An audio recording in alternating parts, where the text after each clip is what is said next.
Salawat dan salam kita haturkan kepada junjungan kita Nabi besar Muhammad sallallahu alaihi wasallam. Kalau kita perhatikan, kita sering lupa bahwa kunci salat itu ada pada wudu. Apabila wudunya tidak beres, maka secara otomatis salatnya tidak beres. Wudunya akan ditentukan dari toharohnya. Kalau toharohnya tidak beres, maka wuduknya akan tidak beres dan sholatnya juga akan tidak beres. Rasulullah sallallahu alaihi wasallam dalam satu hadis beliau menyampaikan supaya berhati-hati di dalam buang air kecil. Kenapa? Karena azab kubur yang paling banyak itu adalah al-lisan dan buang air kecil. Bagaimana cara kita untuk supaya kencing itu benar, supaya kencing itu tuntas, supaya kencing itu bersih daripada hadas. Bahwa seseorang yang toharoh sering sekali keliru. Kenapa keliru? Karena ngambil gampangnya, ngambil mudahnya, yaitu kencing berdiri.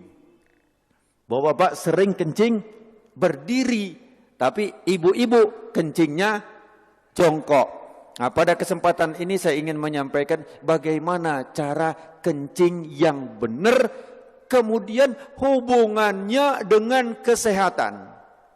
Kalau seseorang yang kencing berdiri, bisa saya pastikan dan saya sudah uji coba, ternyata masih ada sisa. Di saat seseorang buang air kecil dia berdiri, maka posisi klep seperti ini. Ini, ya toh? Seperti ini. Panjang, ngapunten, di dalam masjid, tapi karena ini kedokteran harus saya sampaikan.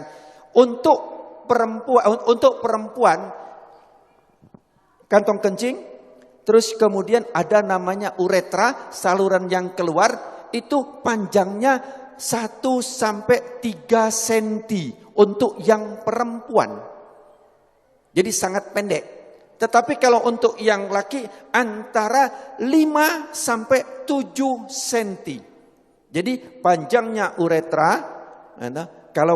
kalau dalam bahasa kedokteran disebut penis, atau bahasa Indonesia itu yang dinamakan burung, ya toh. Ini panjangnya adalah 5 sampai 7 cm.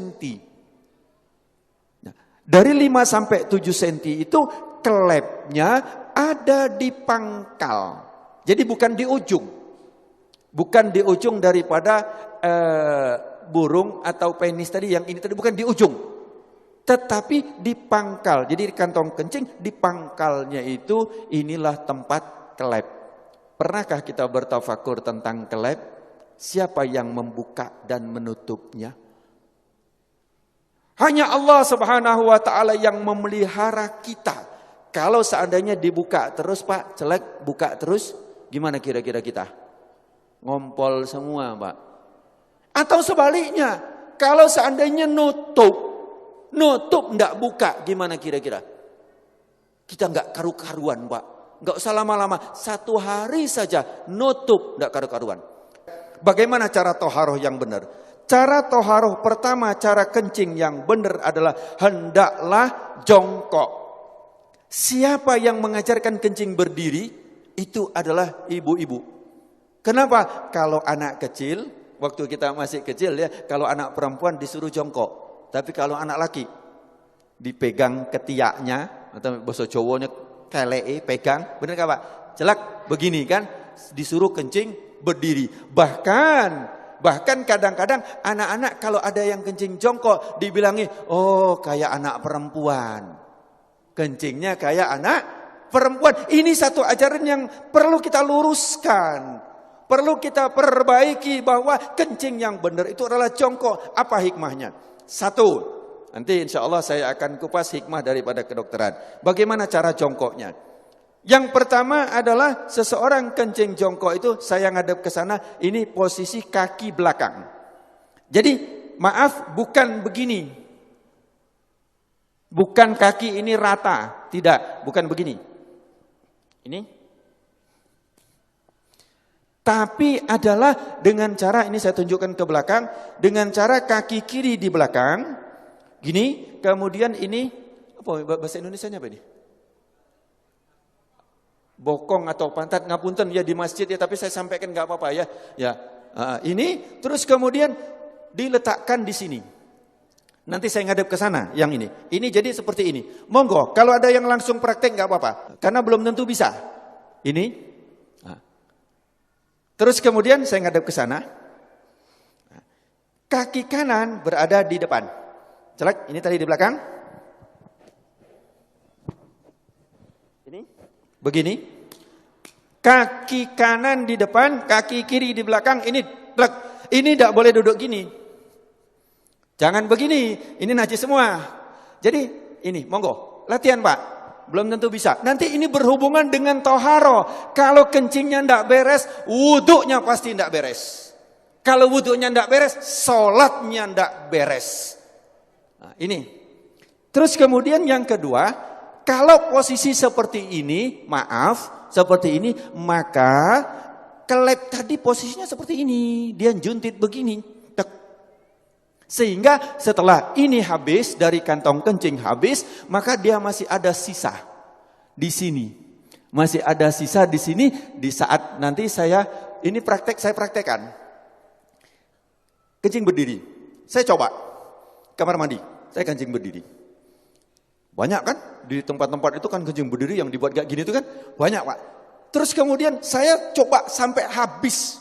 Habis sudah saya lihat habis betul. Kemudian saya ambil tisu. Saya letakkan di sini. Saya ingin coba, saya letakkan. Kemudian di saat saya rukuk, saya coba di kamar mandi saya rukuk. Ternyata ini dapat tekanan basah tisu. Basah. Bagaimana kita sholat? Tapi nggak terasa. Kenapa? Karena dia sudah lewat dari klep. Kita pakai celana dalam, ya pakai celana dalam dari katun. Dari katun atau dari kain. Kira-kira tampak nggak? Nggak tampak, tapi celana dalam kita basah dari urin. Najis nggak celana dalam kita? Bagaimana sholatnya? Bagaimana wuduknya? Ini yang kita lupa. Bagaimana cara benar yang benar? Jadi satu tadi jongkok. Kemudian yang kedua, posisi pundak. Ini pundak kita. Ini bukan lurus.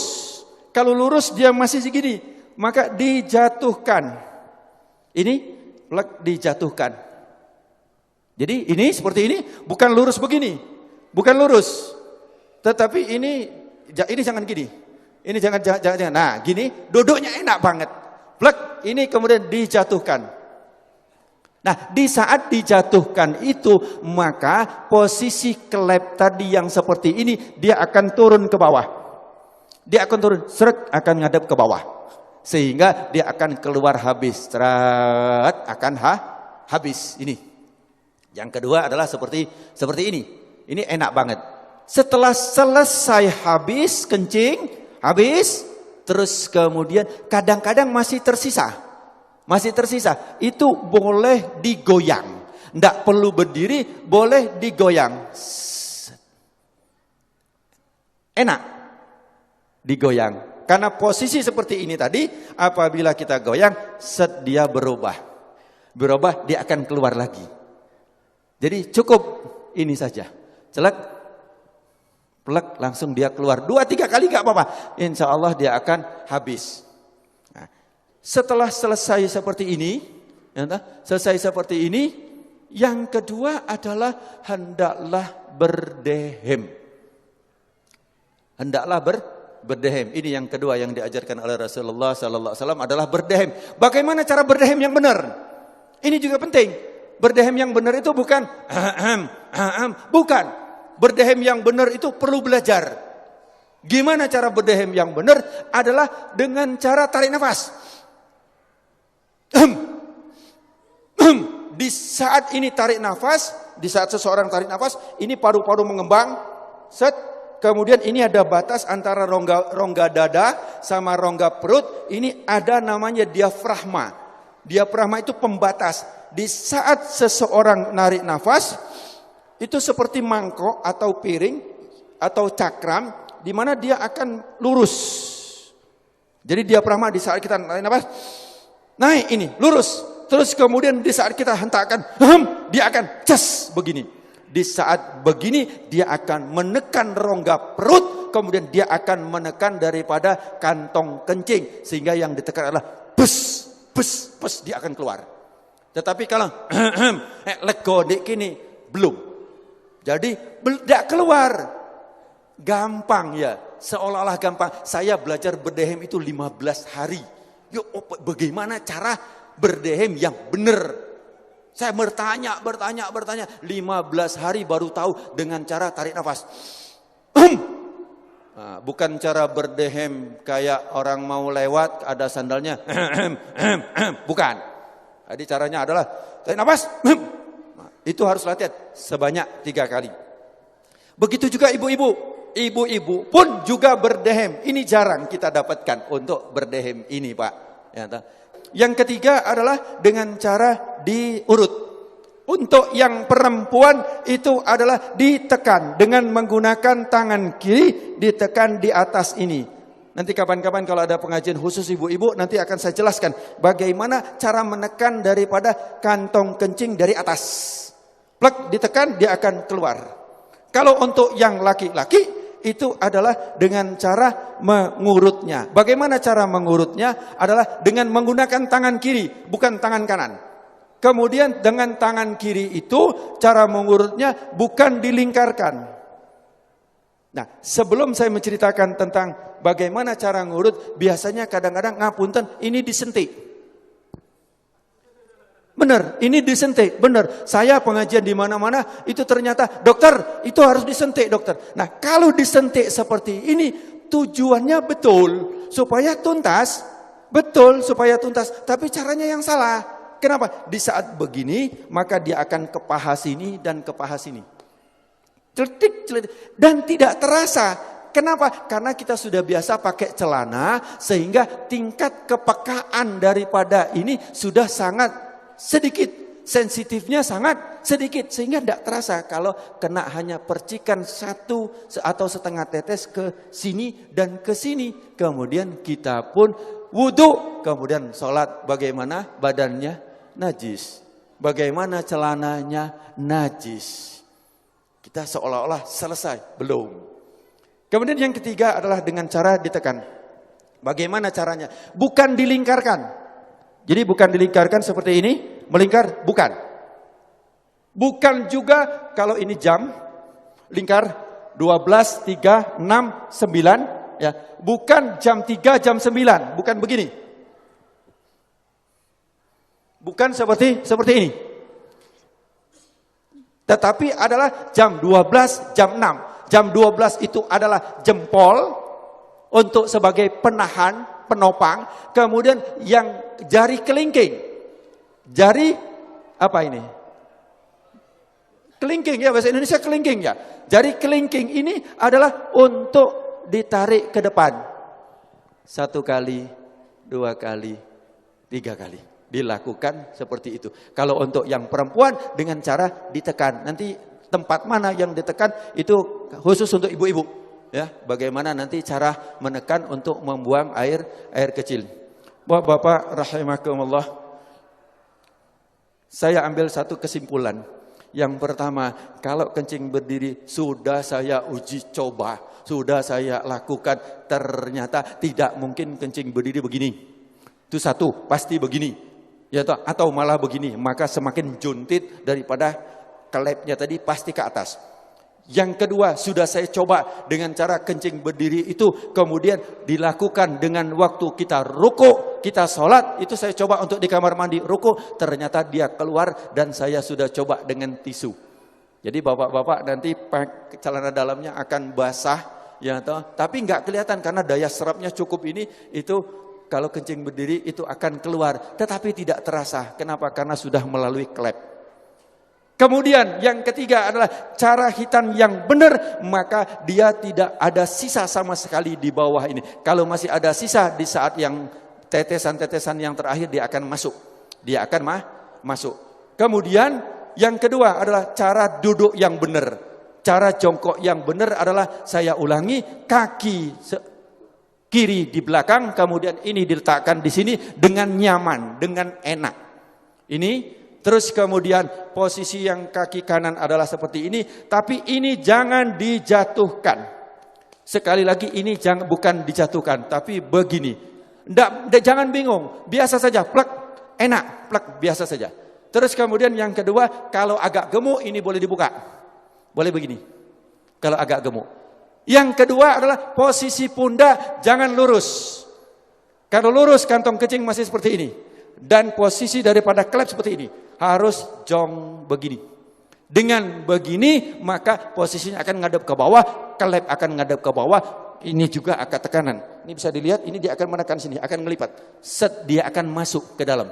Kedua. Kemudian setelah itu berdehem. Selesai, habis. Kalau belum habis, saya ulangi. Begini, boleh begini. Boleh begini. Ya, untuk apa? Supaya dia akan begini, dia akan keluar, akan enggak anyang-anyangan lagi. Terus kemudian yang kedua berdehem. Cara berdehem, tarik nafas. Jangan biasa. Jadi kalau hanya belum. Terbukti cara evaluasinya kalau hanya dia di sini. Akan dirasakan di sini. Coba di sini. Tapi kalau tarik nafas pasti di bawah. Dia akan keluar. Tes 3 kali. Setelah itu baru kemudian dengan cara diurut. Tapi sebelum berdehem, sebelum diurut, tadi kita harus geser supaya dia ini.